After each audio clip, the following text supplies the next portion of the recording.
नमस्कार दर्शकों, सभी देवियों और सज्जनों को मेरा प्रणाम। आज हम बात करेंगे उस देवी की जिसके बिना जीवन के सुख साधन अधूरे हैं। धन समृद्धि और सौभाग्य की देवी माँ लक्ष्मी की। अगर आप किसी आम इंसान से पूछें कि आपकी सबसे बड़ी कामना क्या है, तो जवाब में अक्सर धन और सुख समृद्धि का ही नाम आएगा। और इन सब की अधिष्ठात्री हैं महालक्ष्मी। हमारे दैनिक जीवन में माँ लक्ष्मी का वास सिर्फ तिजोरी में नहीं, बल्कि हमारी रोटी, हमारा घर, बच्चों की शिक्षा और स्वास्थ्य, हमारे व्यापार की उन्नति सभी में समाहित है। हर व्यक्ति माँ लक्ष्मी को अपने घर में स्थायी रूप से बुलाना चाहता है। हम हर शुक्रवार, हर शुभ अवसर पर उनकी पूजा करते हैं। उनसे प्रार्थना करते हैं कि हे माँ, मेरे घर में स्थिर होकर निवास करो। लेकिन क्या आपने कभी सोचा है कि हम इतने आतुर क्यों रहते हैं कि माँ लक्ष्मी हमारे घर से ना जाए, और वह क्यों चंचला कहलाती हैं, यानी एक जगह टिकती क्यों नहीं है। हमारे हिंदू धर्म ग्रंथ, विशेषकर पुराण और उपनिषद बताते हैं कि माँ लक्ष्मी को प्रसन्न करना कठिन क्यों है और क्यों वह इतनी चंचला है। पहला कारण है, माँ लक्ष्मी भगवान विष्णु की अर्धांगिनी है। वह धर्म, नीति और सदाचार के प्रतीक भगवान विष्णु के साथ ही निवास करती हैं। जहाँ धर्म नहीं, वहाँ धन यानी लक्ष्मी स्थिर नहीं रहती। पुराणों में कहा गया है कि जो व्यक्ति ईमानदारी से धन नहीं कमाता, जो व्यक्ति केवल लोभ और अहंकार में डूब जाता है, ऐसे व्यक्ति के पास केवल उसका सर्वनाश करने के लिए ही लक्ष्मी आती है और जल्दी ही चली जाती है।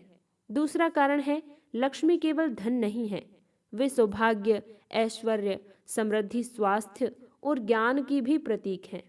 जब हम सिर्फ पैसों के लिए उन्हें पूजते हैं और ज्ञान, सरस्वती, पराक्रम यानी दुर्गा को भूल जाते हैं, तो वह पूजा अपूर्ण होती है।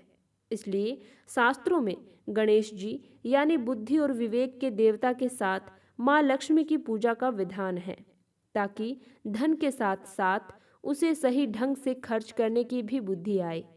तीसरा कारण है, माँ लक्ष्मी को अहंकार जरा भी पसंद नहीं है। जो व्यक्ति धन पाकर घमंड करता है, निर्धनों का अपमान करता है या अपनी संपत्ति का सदुपयोग नहीं करता, लक्ष्मी जी उसे त्याग देती है।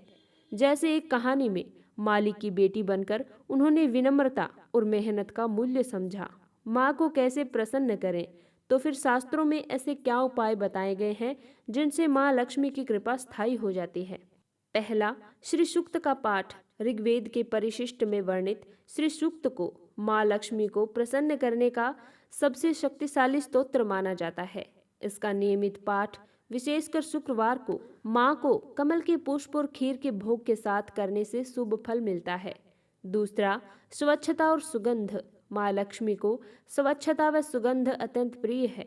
हमारे धर्म ग्रंथ कहते हैं कि जहाँ साफ सफाई होती है, जहाँ मन और तन शुद्ध होता है, वहीं सकारात्मक ऊर्जा यानी लक्ष्मी का वास होता है। इसलिए न केवल घर की साफ सफाई, बल्कि वाणी की शुद्धता भी जरूरी है। तीसरा है, दान और परोपकार।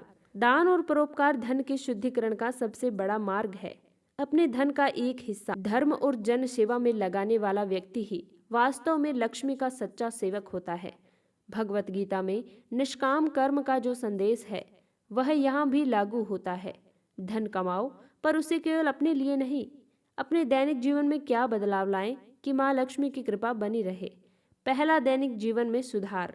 रोज सुबह घर के मुख्य द्वार को साफ करें, शाम के समय तुलसी के पास घी का दीपक जलाएं और कभी भी शाम के समय ना सोएं।